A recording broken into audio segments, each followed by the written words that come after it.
Hello mga paps! Welcome back na naman sa aking YouTube channel at sa Facebook page. Ayan. So, mayroon lang ako ngayon isi-share mga paps, no? May nabili kasi akong crossover na Alto yung brand. Kasi nag-sale yung JB Music kaya nakabili tayo sa kanila ng medyo mas mura-mura na naka-discount tayo ng 50% discount. Kaya yan. So, yan ngayon ang re-review natin mga paps kasi first time ko rin makagamit lang ng ganitong branded na crossover mga paps. So ayan, titignan na natin at reviewin ang kanyang yung items na ito. Okay, let's go! Ayan mga paps, no? Ito, Alto yung brand, no?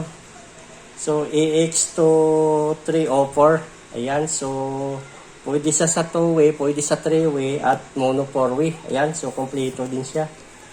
Ayan. So, Alto yung brand mga paps. Ayan. So, buksan natin para makita natin yung laman. At matignan natin yung items.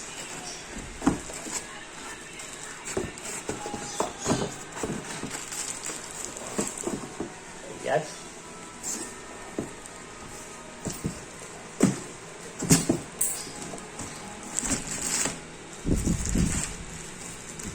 Ayan, so ganda pala nitong crossover na ito.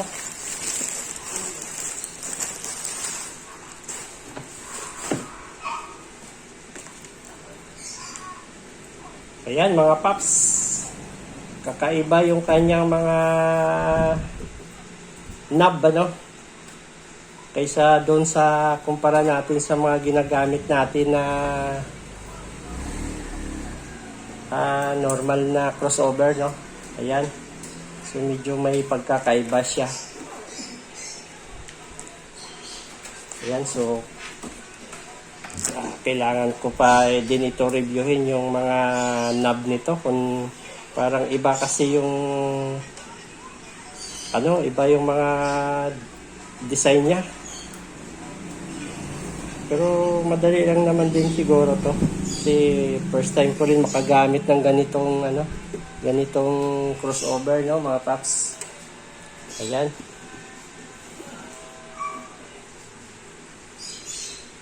So ito yung niya, no, input frequency, yan, level, parang linya. Welcome back na naman sa aking YouTube channel at sa Facebook. At so ganda, so mayroon lang ako ngayon isi-share mga paps, no? Iba yung pagpihit mo. Ayan, so itong dalawa nakalagay dito ay frequency crossover. Naka-discount tayo. Ayan. 50% discount. Kaya ayan, so yan ngayon ang re-review natin mga paps kasi first time ko rin makagamit lang ng ganitong branded na crossover mga paps. So ayan,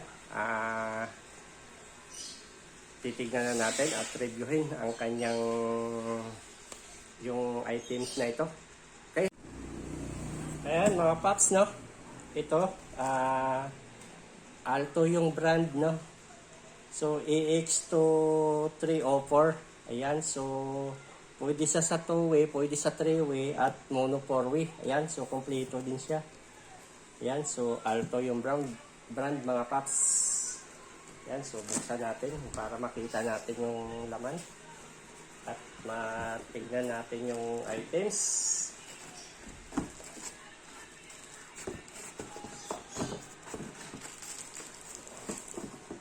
Ayan.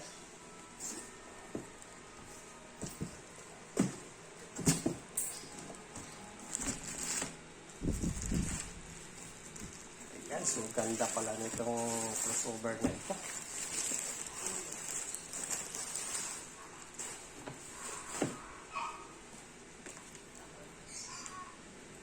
Ayan mga paps, kakaiba yung kanyang mga knob, ano? Kaysa doon sa kumpara natin sa mga ginagamit natin na normal na crossover, no? Ayan. So medyo may pagkakaiba siya. Ayan, so kailangan ko pa din ito reviewin yung mga knob nito kung parang iba kasi yung iba yung mga design niya. Pero madali lang naman din siguro to. Kasi first time ko rin makagamit ng ganitong crossover, no, mga paps. Ayan.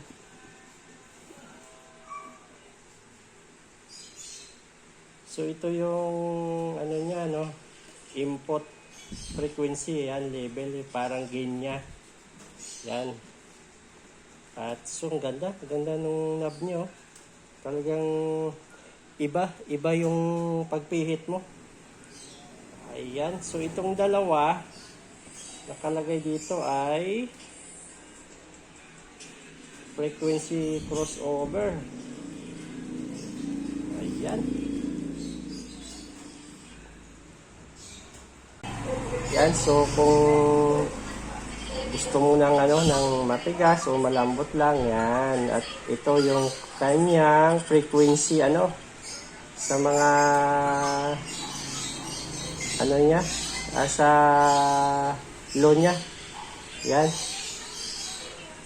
Kasi para siyang may low mid siya, oh. Yan. Tapos mayroon siya delay. Mayroon siyang delay na low delay. Ayan. So maganda. Maganda ng crossover na ito. Ayan. So ito yung low niya saka low mid. Ayan. Tapos ito yung mid, ito yung high. Ayan. Saka mayroon siyang mga mga button. So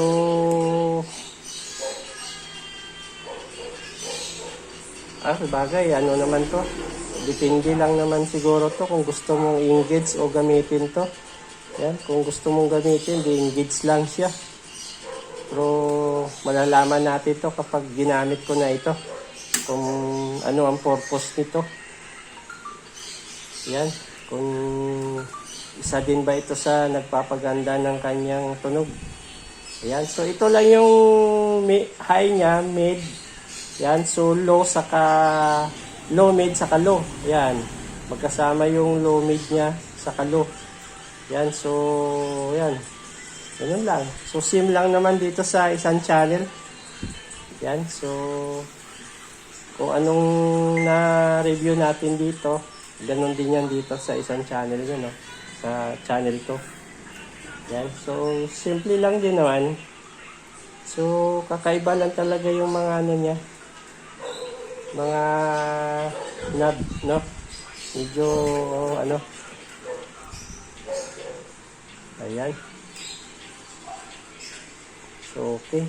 Ayun, mayroon lang ako napansin dito sa dulo, no, mga paps. Ayan. So mayroon siyang limiter. Ayan, so itong maganda kasi mayroon siyang limiter. Ayan, so ang angas ng crossover na to. Okay. Ganda. Maangas talaga to. Ayan, tignan natin sa likod. Ayan, so sim lang naman sa likod. Simple lang, no? Ayan, so mayroon lang siyang out lang. Tapos yun, low, mid. Ayan, saka high. So simple lang yung kanyang mga XLR sa likod, no? At yan, mayroon na din siyang mga button lang din na kung gusto mo 2-way o 3-way o mono 4-way. Yan, so may lusam din siya, mga paps. Yan. So, okay. Ayan, so ito lang yung maganda sa kanya dahil mayroon siyang limiter, no? Ayan. Mayroong limiter sa pinakadulo. Ayan, so okay. Masusubukan natin to sa next video, mga paps. I-unbox natin to para matesting kung gaano ba kagandang tunog nito ng alto. Alto to, mga paps. Yan. EX2304, mga paps. Yan. So, next video, mga paps. Yay! sound check natin to, i-unbox natin para mapakinggan natin yung quality ng tunog nito. Okay, so thank you mga paps.